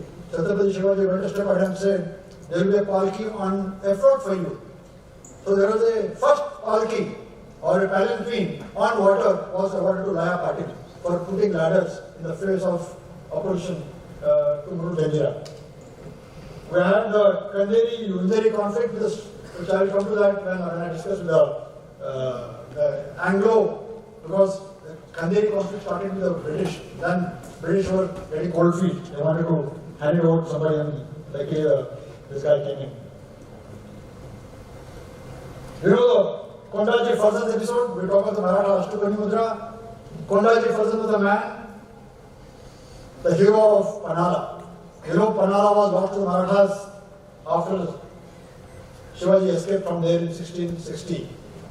Siddhi Johar was laying a siege to Panala, and after Shivaji escaped and he went to Vishalgarh. You know the famous episode of Baji Prabhu Deshpande who laid his life along with 300 people at the Gold Hind. It is called Pond Hind now. Panala was lost to Bijapur in 1660. In 1671, Marathas took back Panala. That was before the coronation. 1670, Sinhagad had been taken back by Tanaji Madhusuri, who paid the price. But even more daring than Tanaji's experts at Sinhagad, with just 60 people, Kondaji Farzand climbed up Panala, Panalgarh, that famous fort next to Kolhapur. He took the fort. Same Kondaji Farzand revolted against Shivaji, apparently, but as a part of the stratagem, he didn't revolt. He was sent to Guru Janjira to be a part and to ally with the Siddhis of Janjira. And told him, how come you come? Shivaji doesn't give me my due. I come with my wife. This Kondaji Farzand along with his wife went across and stayed there. He became a general of the Siddhis, was there. The plan was to set the ordnance depot on Guru Janjira ablaze, so that the Marathas would capture Guru Janjira. Of course, the plan was actually revealed by one of the maids was in service of his wife, so who's this Kondaji's wife had carried his family, so the support staff, and he was killed, of course, executed. So you had Maratha desperation to go into Guru Janjira to defeat the city so that the navy can be challenged at sea. And we, of course, conflict with the English. Well, the Shivaji ने अंग्रेजों के साथ पंगा नहीं लिया, अंग्रेजों ने उसके साथ पंगा लिया पहले. And you'll see that when Shivaji was holed up on Panala, Henry Remington and his 8 people founded the factory at Rajapur, helped the Adil Shahi forces, Siddhi Johar, to throw cannon fireballs onto Panala. And a forensic analysis of the thing revealed that these are of course English cannons firing onto Maratha strongholds against Shivaji. That's 1660 for you. 1661, Henry Remington was captured, but 1660, after Afzal Khan had been slain the same year, in 1660, one Doroji, one of his generals, he swooped down the Konkan, went right up to Kudal. And at Rajapur there were 3 barges or 3 ships of Afzal Khan, which the Marathas captured. And the English were saying, English had lent some money to a Bijapuri general, and they said, "This ship to hamara hai." It was not the case. So there was once sort of a skirmish, but not, it was a technical skirmish. 1663, Shivaji's loot of Surat. It was not a loot, it was pay you in kind, because if Shahiste Khan came and burned the territory around Pune, Shivaji said to the people of Surat, "It is Aurangzeb who forces me to maintain an army. If he did not plunder my territory, I would not come here. So it is only right that Aurangzeb and his people pay for my army and pay for my name." Thus, you had the Englishmen there. The Englishmen in recent times have started crowing about the fact that Shivaji did not dare to attack the English factory. It is all bunkum. Shivaji went there with the first principle of war, selection and maintenance of aim. His aim was not to confront the English. His aim was to get the booty required to kill the Maratha Navy. He came back with that booty, did not splurge that booty in the share market or building palaces and swimming pools or castles like some of our Rajput kings did. That's why we got the hotels, 5-star hotels in the palaces today. Marathas have none. He spent that money in the building of Sindhudurg in 1664, 1665. That fort was built by a gentleman called Hiroji Indulkar. When Shivaji was interned at Agra, there was dearth of finances. Hiroji Indulkar splashed his own family ornaments, raised finances. Compare this with this girl in Madhya Pradesh, IAS officer who has been caught with 8 crores, or previous IAS couple who have been caught with 80 crores of income, which is disproportionate in their salary. Look at Hiroji Indulkar. He is the man who built Sindhudurg with the money from Surat. He is the man who went and built Raigad thereafter. And if you go to Raigad, there is a plaque there. It says, Swarajyache Seveshi Tatpara Hiroji Indulkar. Seveshi Tatpara. To the cause of the Swarajya, to the cause of the service. What better example than this of service before self, which you have been taught. I mean, mind-boggling people they were. We had East India Company acquired Bombay in 1668 because it changed hands from the Portuguese after the marriage of Princess Catherine Vizianza to Charles II, 1661. The king realized, Charles realized there is no money in this. Gave it on 10 pounds rent to the East India Company, and Bombay was acquired, and of course within 20 years it acquired a very great importance. When in 1687 the seat of British was shifted from Surat to Bombay in the days of Sambhaji subsequently. So in 1670 again there was a sack of Surat. Once again the Europeans defended factories, no doubt. In both these campaigns, Shivaji has not molested the churches and the priests in Surat. Respect, of course, his respect for the Islamic religion is well known. Shivaji's Aurangzeb's biographer, the author of Basiri Alamgiri, has recorded it there that Shivaji, whenever he found a copy of the Quran coming his way, with utmost respect, he handled it and had it delivered to its rightful owners. That was the respect for other religions. But they came in contact with Surat and of course the Battle of Kanderi. It so happened that in 1679, Chhatrapati Shivaji's Admiral Mayanak Bhandari and other Admiral Daulat Khan, remember Daulat Khan was a Muslim, Darya Sarang, Ventaji Sarangi was a Muslim, of course he had a Hindu name. A large number of sailors in the Shivaji's navy were of the Muslim faith, Islamic origin types. It was a secular navy in a way, just as we got the navy of today. So when Shivaji occupied Kanderi, the British said, we have got in dowry. It was not the case. In those days, jiske haath mein lathi uski bhais. Shivaji said no. I mean, Mayanak Bhandari was told to vacate by the English party which came in there. He says, I will not vacate this island unless my king tells me so. So it is not that Shivaji was a rebel then. He is the admiral who is talking about what do the British tell us, what do the English books say? Shivaji is the grand rebel. Shivaji is the mountain rat and things like that. He was an admiral of a navy which was defending this one thing.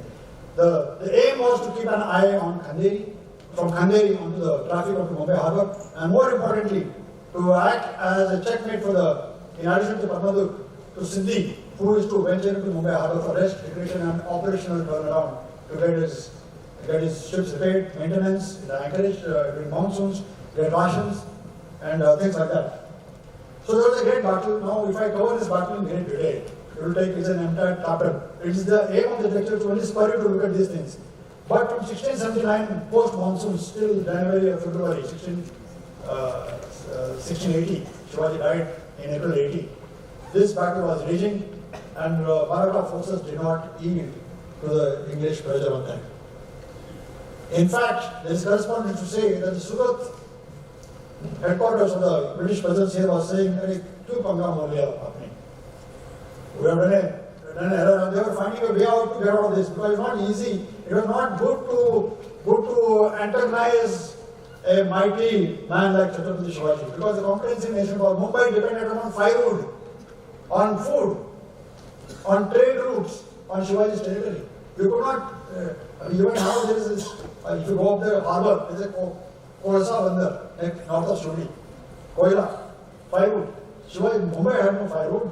So Mumbai, British could not survive in Mumbai without support from Maratha. It's like the Berlin blockade after the Second World War. You cannot support, of course, you supported by 12,000 tons of air supplies every day. You didn't have air power at that time. So that's the conflict. You can do in question answers time if you want on that.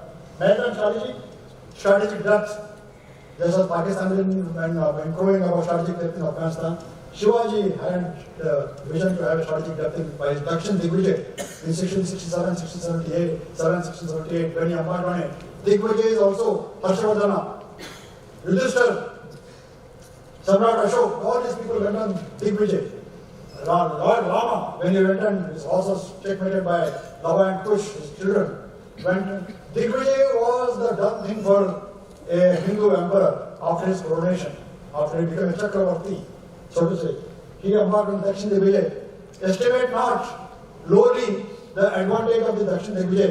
It is a strategic depth which Shivaji attained in this campaign to the right of the Pondicherry and East Coast. And recently, Admiral Venkatesh, the last fortnight, sent me a photograph standing next to a temple on which there is a plaque which says that Chhatrapati Shivaji Maharaj came here in 1677. You know, it is this strategic depth that kept the Maratha Empire alive, and Shivaji's navy did not come into contact with in Shivaji's time. There are reports to say that Congress navy went across to the other side. It's not a part of my talk. But he did come, and the French and the other European factors on the East Coast sent presents to Shivaji to say that, well, okay, we respect your authority, and things like that. Of course, Konkan itself was, his venturing into and descending into Konkan was a method to obtain strategic depth. When the Mughal armies invaded him from the plains onto the Pune and things like that, he could very well descend down. And that's where, of course, he came to conflict with this. You will know that this navy played a significant role when Emperor Raja Ram, the stern brother of Sambhaji, after Sambhaji died and he was brutally executed by Aurangzeb in Tulapur in 1689. You had Raja Ram, who fled from Raigad, went to the fort of Jinji, in a territory in the fort which was acquired in this Digvijay. And Raja Ram's family went from Rajapur to Honavar by boat. This is a second example of the royal blood going Chhatrapati Shivaji in Basur, and then Sambhaji's family going by the sea, escaping the Mughal onslaught to Marathas. Sea forts at strategic locations. There were the sea forts. Shivaji built Sindhudurg. If you go to Sindhudurg, in front there is a temple. There's a hand and footprints of Shivaji. There is a fascinating story of how Sindhudurg was built. That is to checkmate the Portuguese from Goa, from Bangladesh, just to the north, Sindhudurg, opposite Malvan, very close. You had Vijayadurg, just called the Gibraltar of the East, I said Gheria. We are surrounded by water on three sides. Of course, a small isthmus, very narrow one, which could perhaps be cut.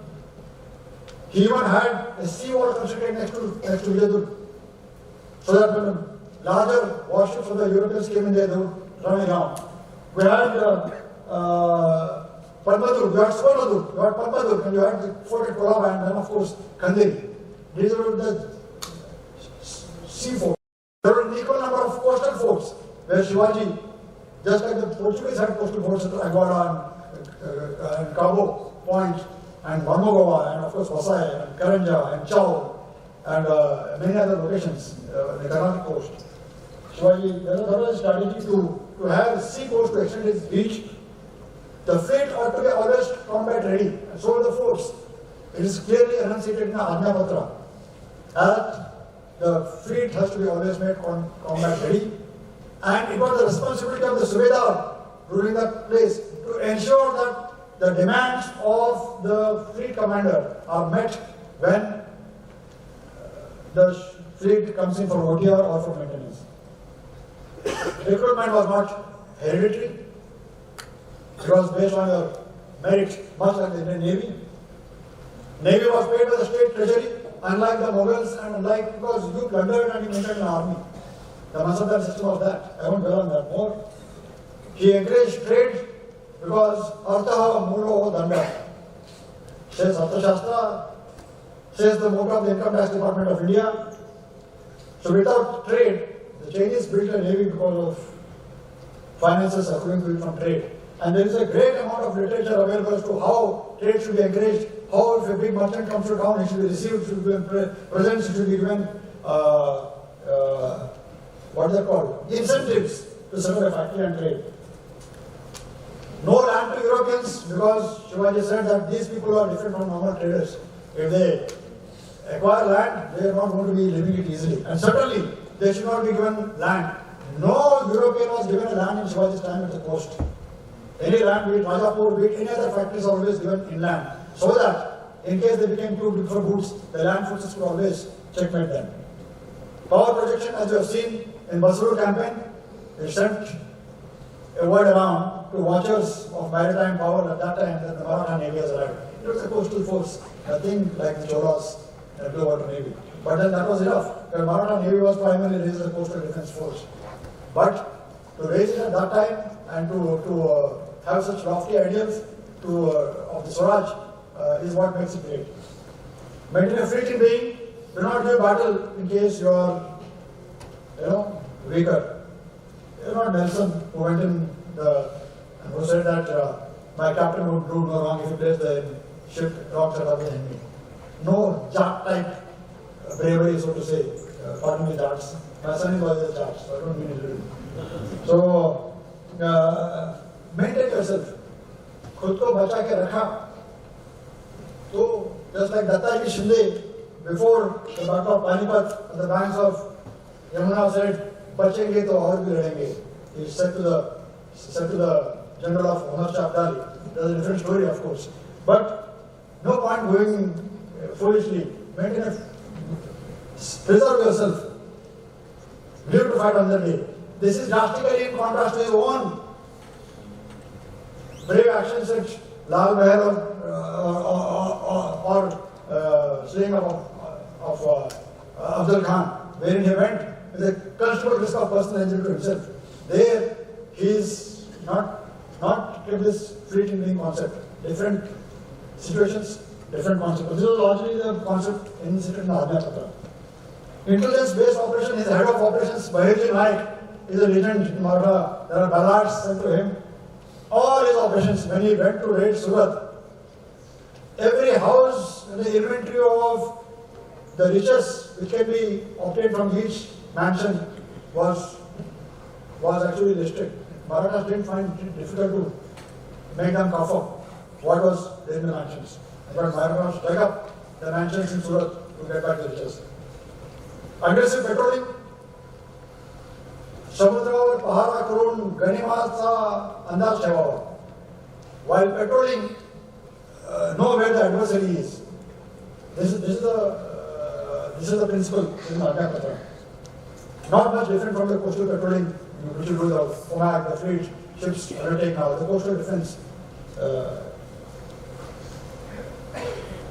Atmanirbharta is good. The Minister of Defense is laying down some non-import list, etc., etc. I am not the Navy, I don't know. But that should not scuttle your plans to import technology. Shivaji did not hesitate. He employed 350 Portuguese shipwrights and technicians, paying them higher wages, so much so that the Europeans are complaining. There are no sawyers who saw the wood. You never saw mills those days. There are no carpenters, there are no blacksmiths, there are no shipwrights to fit out our ships, because bulk of the people, what strike happened after the Cold War, and a large number of Ukrainians and former Soviet Union countries sent their people and technicians and scientists to China. China paid them handsomely, mainly to the Europe and to America. So did Shivaji, paid them handsomely, got them. Portuguese having got rid of it, sent a letter, starting religion, saying that the Pope would be unhappy, you would be doing a disservice to the Christian faith if you help this guy. And there is an affidavit of the chief shipwright, was head of 350 Portuguese building ships at Kalyan for Shivaji, saying that he has been told by the Portuguese captain from Vasai to vacate, and they went back. But Shivaji was smarter.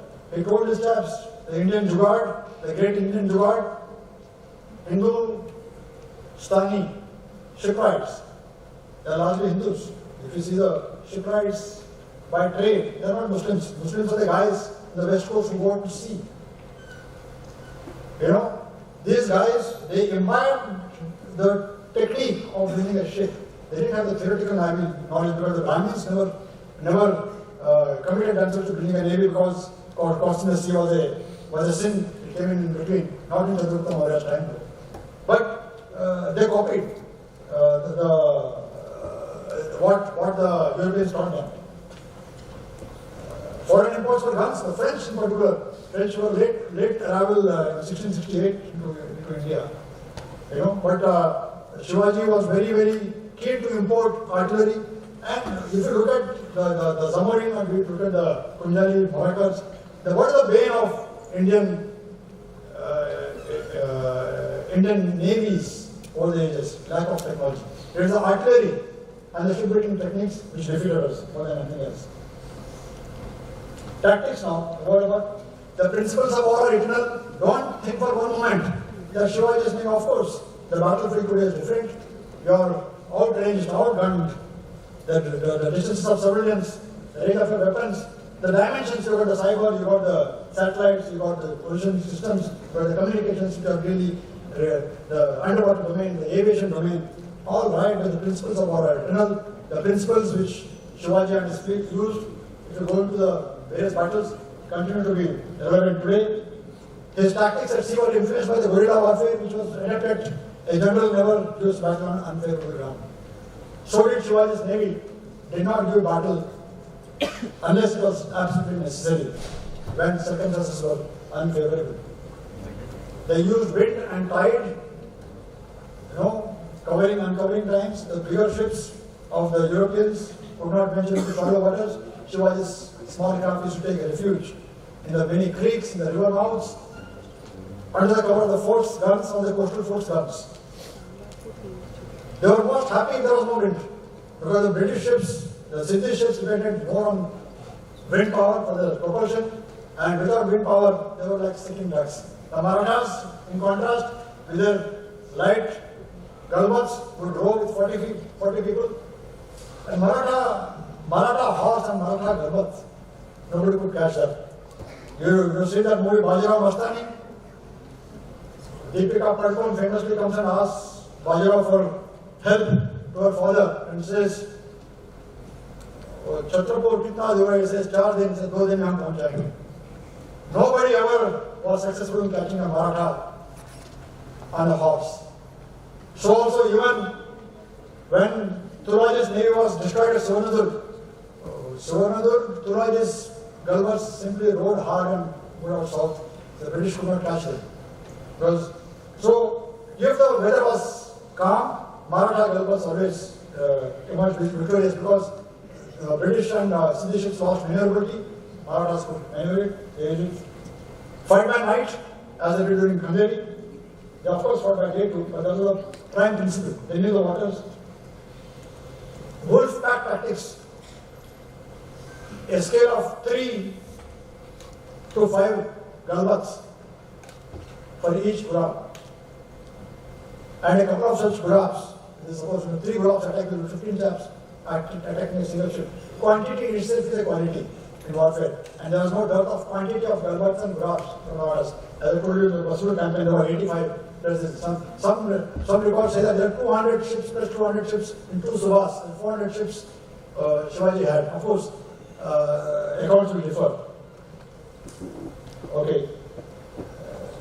Split. I mean, there are tactics which are strategic seaforth I already covered. Human resources. Ajna Patra talks about recruiting, scoring and scouting the country far and wide to develop talent. And Shivaji was master at identifying talent. He did so with great finesse, and you have seen the kind of people who laid down their life for Swarajya. The list is unending. As I told you, there are Hindus and Muslims in his, as well as Christians. He employed many Europeans too. You saw the Europeans, I mean, you cannot say, I don't know whether they're fighting or they're building ships. They were training them for use of artillery. Shipbuilding and maintenance, as I said, I covered all this already. Kalyan, Pain, Vijaydur, many creeks, employed 350 people. I covered this. Ethical leadership. This is the last slide I will come to. Since the President now of Western region is there, I will a little. You know, there is this Rajmata, Rashtramata, Jizabai. Look at this woman. She has had the privilege of grooming, bringing up two Chhatrapatis, Chhatrapati Shivaji, Chhatrapati Sambhaji of the Maratha Empire. She did this much like a Navy wife, like a naval member. When her husband Shahaji was exiled, the common practice, which came right up to here, you have Bahadur Shah Zafar, after 1857, exiled to Mandale. You have Bal Gangadhar Tilak going to Burma. You have the king of Burma coming to Ratnagiri, the Thiba Palace, which you see, there is a college there in Ratnagiri. You know, it was, the Peshwa itself was sent to Bittur on the banks of Ganga after 1818. So, here's a lady whose husband is in Karnataka, who is bringing up this guy, single-handedly, single mother, much like a naval wife whose husband is sailing the high seas in service of the nation. And when did she do of personal tragedies? In 1629, June or July, when Shivaji was still in her womb, this pregnant woman had to mother, and all her brothers were killed by treachery at the court of Nizam Shah in Ahmednagar. What better, what greater onslaught into a confidence of a woman can there be on this? Much like our brave mothers who says, "Mera beta Kashmir mein mar gaya, kyun mere char bete nahi hai? Hote to main bhej deti." That's the spirit of Indian womanhood. That is a great parallel with our Nava members.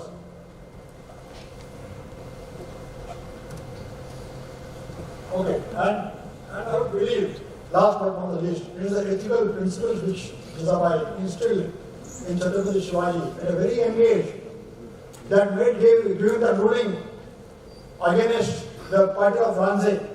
It is he who, there is no example, where the daughter-in-law of the Kalyan of Subedar of Kalyan, Mullah Mahmud, 1657 there was this, again, Aurangzeb was actually wanted to run back to, because Shah Jahan was ill, he wanted to go and Asad Rathod, Diglas Banu, his wife died, delivered Akbar, the fourth prince of Aurangzeb at Ahmednagar, and on that pretext he came back from the frontiers of Bijapur, and at this time,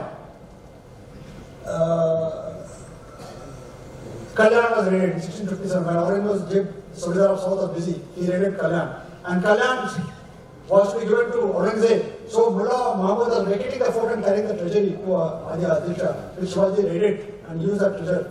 In that campaign, he found the daughter-in-law of this Subedar, and it was presented as was the fact those days that he is a war booty. And Shivaji has supposed to have given her Khan Narar in Marathi, choli or sari and nariyal, and sent it back with great honors to her house. So also, when Marathas took Prabalgarh, which is next to Unveiled, from the Mughals, the fort commander Kishori Singh Rajput had a Johar connected there, because nobody knew that, you have seen that Padmavat movie? Famous movie, see it, is revealing. But the old woman, Karan Singh's mother, escaped along with Karan Singh's children and hid somewhere in the bushes. Shivaji found them.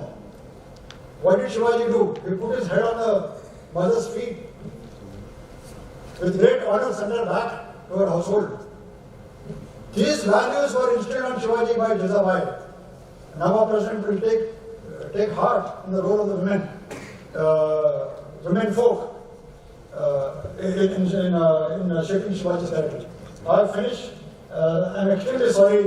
Apologies to you all. You have got important things to do. But then, Sir Jagnath Sarkar, who was actually a historian of Aurangzeb from Bihar, UP, he also wrote this book called Shivaji and His Times. Nothing proves Shivaji's genius as a born statesman more clearly than his creation of a navy and naval bases. That should suffice for you to have a primer to explore into the inception of the Maratha Navy and how it grew and how it was lost. Thank you very much. Jai Hind. Thank you, sir. The lecture was truly enlightening and invigorating to our educative capacities. It is with great pleasure that we introduce Mr. Venkatesh Rangan and his latest literary work titled Bharat's Military Conquests in Foreign Lands, 900 BCE to 16 AD CE, Indian military operations and expeditions from the Mediterranean to the Pacific. The book looks at history of Indian naval military operations for 3,000 years through 11 operations in Persian Gulf, Red Sea, South China Sea and parts of Indian Ocean and the Indo-Pacific. Mr. Venkatesh Rangan is a banker by profession with keen interest in history. This book is a testament to the author's creativity, perseverance and dedication to his craft. And we are honored to be a part of this milestone in his academic journey. So without further ado, let us commence the unveiling and discover what awaits in the pages of this book. Vice Admiral Dinesh K. Tripathi, Flag Officer Commanding Chief. Vice Admiral Dinesh K. Tripathi, Flag Officer Commanding in Chief, Western Naval Command. Vice Admiral A.R. Karve, who has very graciously written a foreword to my book, and all other esteemed dignitaries out here. My special thanks to MHS and the Western Naval Command for giving me this platform to unveil my book. Now, for decades and decades, our history textbooks and our historians have taught us three great myths. Myth number one, India was always invaded, but our kings never attacked foreign countries. Okay, so we never conducted military operations abroad, we were always on defensive. Two, we had maritime trade, we had cultural contacts, but our navy never operated in foreign shores. Finally, the biggest myth of all, that we never had a blue water naval tradition before the British. Completely wrong. My book lists out no less than 21 military expeditions and operations conducted by 14 Indian dynasties in distant foreign countries. At least 11 out of these 21 expeditions are military naval expeditions and operations. I am again re-emphasizing military naval expeditions and operations. Why do I say this? I say this on the basis of 70 inscriptions, manuscripts and texts in 16 languages: Arabic, Chinese, Pahlavi, Sanskrit, Prakrit, etc. I'll quickly take you through these 11 military naval expeditions before we unveil my book. Expedition number 1. 1,400 years ago, the Chalukya Emperor Pulakeshin II dispatched a naval fleet from the Konkan coast to the Al-Faw Peninsula in Iraq. Objective: to protect the Indian merchant diaspora against the Arab Rashidun Caliphate. 2. The Pratihara dynasty 1,200 years ago sent naval assault task forces. These were guerrilla naval raids on ports in the Persian Gulf. Zulfar, Dibba and Basra. All three were attacked. Objective: to disrupt the supply lines and the sea lanes of communications of the Arabs. 3. 3,000 years ago, as per an Arabic text, an Indian emperor called Zaraj, or in Sanskrit Chakravarti Jaya, led a 100-ship armada from the Indian coast right up to the head of the Persian Gulf, disembarked, marched to the Mediterranean Sea, and then surrounded Jerusalem. Objective: regime change to protect an ancient tribe from religious persecution. Next, 2,200 years ago, the Mauryas conducted anti-piracy operations in the Sunda Straits, states separating Java and Sumatra, against Austronesian pirates who had attacked Indian merchants. Next, 1,600 years ago, the Gupta Empire made mission-based naval deployments near key allies, Lankasu in Malaya and Champa in Vietnam. Classic example of power projection. 6. The Pallava Emperor Nandivarman III, 1200 years ago, dispatched a naval fleet from the South Indian coast to Takua Pa in Thailand and conquered that place. Objective: to open an alternative trade route to the Isthmus of Kra, alternative to the Malacca Straits. 7. 1,000 years ago, the Chola Empire launched massive theatre-level operations all across Southeast Asia. Objective: regime change to break the monopoly of East-West trade. Then 900 years ago, the Cholas again launched a very interesting regime stabilization or counter-coup operation. An Indian ally in Kedah or Malaysia was deposed. He was reinstated with Indian naval intervention. Then the Chola Emperor Kulotunga, 900 years ago, set up military naval bases in Bintan, Barus, Temasek and Kedah, all across Southeast Asia. The base in Temasek was called Singhapuram, modern day Singapore. 10. Expedition 10. 600 years ago, the Vijayanagar Emperor Devaraya II sent a naval expedition to Pegu and Tenasserim in Burma to collect tribute. Another classic example of power projection. Finally, 11. Chhatrapati Shivaji Maharaj protected a voyage in 1663 from Jaitapur in Maharashtra to Mocha in the Red Sea. This was an Indian flagged fleet which defied European and Arab control of the Western Indian Ocean. This was to break the Karta system down. Now, the sum and substance to conclude out of all these 11 expeditions is that an expeditionary and a military naval, blue water naval tradition is very much part of our civilizational heritage, just as foreign military operations are a part of our military history. Thank you. Shalno Varuna, Jai Hind. May I request Vice Admiral Dinesh K. Tripathi, Flag Officer Commanding in Chief, Western Naval Command, Vice Admiral Sanjay Balla, Chief of Staff, Vice Admiral A.R. Karve, Patron Emeritus, and Vice Admiral MS Pawar to kindly come on stage for the book unveiling ceremony.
May I request Vice Admiral Dinesh K. Tripathi, Flag Officer Commanding in Chief, Western Naval Command, to kindly felicitate our guest speaker, Vice Admiral MS Pawar retired, and Mr. Venkatesh Rangan.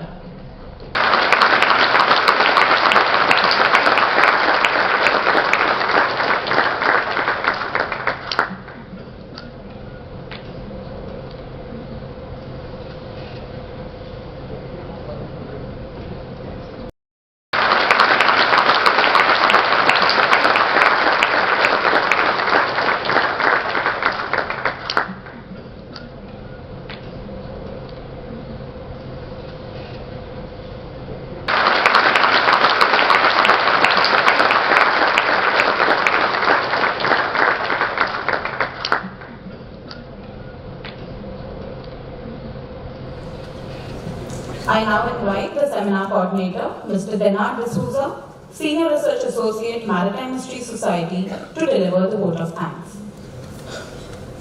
It is my honor and privilege to propose a formal vote of thanks on behalf of Team NHS. I would like to thank Vice Admiral Pawar, PVSM, AVSM, VSM retired, for accepting our invitation and delivering today's insightful talk, which may trigger a larger conversation on the evolution of the indigenous naval component in the warfare apparatus of the Maratha state in the historical past. I'd also take this opportunity to thank HQWNC, HUMNA, INS Angre, INS Gunjali, and WNCO MES. Without their unstinted support, the 45th Founders' Day would not have been possible. It is also pertinent to mention Team NHS who have put shoulder to wheel to make this event successful. Our next seminar is the Monsoon Musing 1, which will be held in July 2023. Hope to see you then. With that, allow me to sign off. Thank you all once again for your constant support and acknowledgement, which we appreciate ardently. Do keep assisting and promoting our programs and initiatives and help us to meet our objectives of using heritage to awaken maritime consciousness. Visit our website www.mhsindia.org for more details. Kindly join us for some conversation over refreshments in the lawn. Do not forget to check out our book sale counter. The author-signed copy of Mr. Rangan's book are also available for sale at the book counter. Thank you. Jai Hind.